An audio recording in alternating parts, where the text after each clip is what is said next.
Hello viewers, আসসালামু আলাইকুম। Welcome back to my channel Muktaz kitchen. আজকে আমি আপনাদের সঙ্গে শেয়ার করব ডিমের একটি দুর্দান্ত রেসিপি। ডিমের এই রেসিপিটা যে কোনো মাছ মাংসকেও হার মানায়। ডিমের এই রেসিপিটি একবার তৈরি করলে আপনার প্রিয়জনের কাছ থেকে বারবার অনুরোধ আসবে এটা তৈরি করে খাওয়ানোর জন্য। এটা এতটাই দুর্দান্ত মজার হয়ে থাকে। তো বন্ধুরা, আশা করছি আমার আজকের এই সহজ রেসিপিটা অন্য সহজ রেসিপির মতো ভালো লাগবে। রেসিপি ভালো লাগলে অবশ্যই একটি লাইক দিয়ে সম্পূর্ণ ভিডিওটি দেখে নেবেন। তাহলে চলুন কিভাবে এই দুর্দান্ত ডিমের রেসিপিটি বানাতে হয় সেটা আমরা দেখে নিই। প্রথমে এখানে আমি 3টি স্টিলের বাটি নিয়েছি। আজকে আমি 5টি ডিম রান্না করব। আমার কাছে 3টি বাটি আছে, বাকি 2টা আমি পরে করে নিব। তবে এটা আপনারা যে কোনো বাটিতে করে নিতে পারবেন। এখন এই বাটি 3টাতে আমি তেল দিয়ে ব্রাশ করে নিব। আমি তেল দিয়ে ব্রাশ করে নিয়েছি। এবার প্রতিটি বাটিতে আমি একটা একটা করে ডিম ভেঙে দিচ্ছি। তো আমি 3টি বাটিতে ডিম 3টা ভেঙে দিয়েছি। এবার উপর থেকে সামান্য করে আমি লবণ দিয়ে দিচ্ছি 3টা বাটিতেই। তো আমি সামান্য করে লবণ দিয়েছি।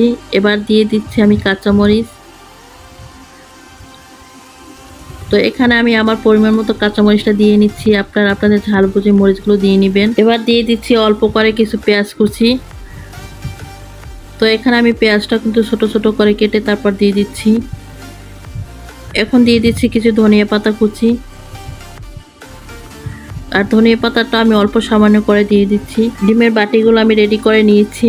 এখন এখানে নিয়ে নিচ্ছি আমি একটা ফ্রাই প্যান। সেখানে আমি পরিমাণ মতো পানি নিয়েছি। আর যাতে বাটিগুলো না নাড়াচাড়া করে সেই জন্য এখানে আমি একটা সাদা কাগজ দিয়ে নিয়েছি। এবার এই বাটিগুলো আমি ফ্রাই প্যানের উপরে এক এক করে বসিয়ে দিচ্ছি। সব বাটিগুলো আমি এক এক করে বসিয়ে দিয়েছি ফ্রাই প্যানের ভিতরে। এবার এগুলো আমি ঢাকনা দিয়ে ঢেকে 15 মিনিট ভাপ দিয়ে নেব এভাবে।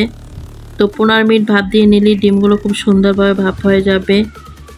আমি 15 মিনিট পর ঢাকনাটা তুলে নিয়েছি। আর কতটা সুন্দরভাবে সিদ্ধ হয়ে গেছে ডিমগুলো ভাপে সেটা আপনারা দেখিয়ে বুঝতে পারছেন।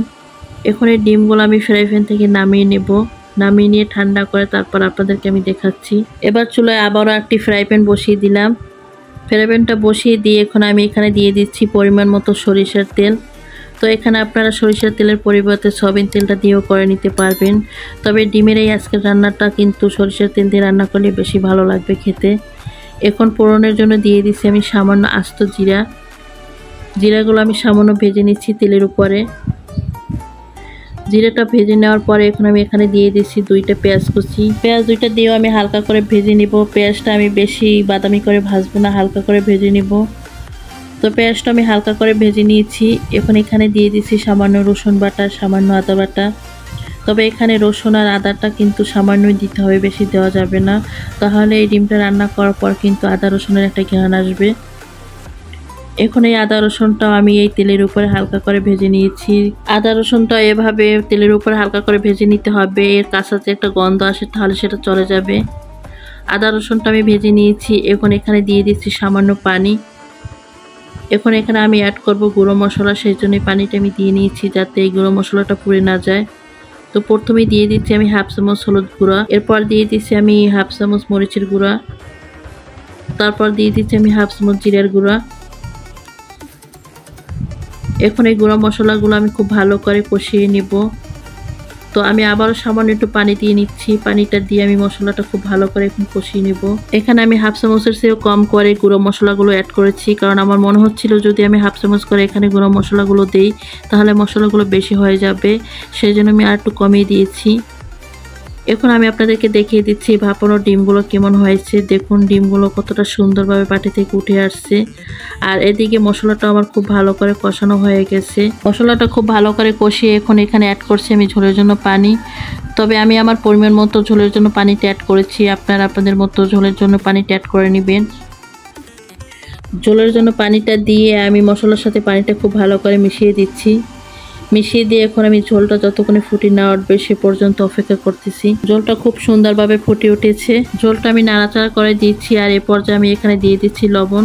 তবে লবণটা একটু বুঝে দিতে হবে, যেহেতু আমরা ডিমটা ভাপানোর সময় ওখানে লবণ দিয়েছি, তাই এখানে লবণটা একটু বুঝে দিতে হবে। এবার আমি এক এক করে ভাপানোর ডিমগুলো এখানে দিয়ে দিচ্ছি। আমি সব ভাপানো ডিমগুলো এখানে দিয়ে দিয়েছি। দিয়ে এখন ডিমগুলো একটু নাড়াচাড়া করে দিচ্ছি। নাড়াচাড়া করে দিয়ে এখন আমি 10 মিনিট রান্না করে নিব। আমার এই ডিম রান্নাটা প্রায় শেষের দিকে, তো আরেকটু আমি ঝোল শুকিয়ে নেব। বেশি ঝোলটা রাখবো না, তাতে খেতে বেশি ভালো লাগবে না। ঝোলটা একটু মাখো মাখো করে তারপর উঠিয়ে নেব। তো ঝোলটা আমি অনেকটাই টানিয়ে নিয়েছি। এবার এখানে আমি সামান্য দিয়ে দিচ্ছি ভাজা জিরার গুঁড়ো। তবে এখানে আপনারা ভাজা জিরার পরিবর্তে গরম মশলাটাও দিতে পারবেন।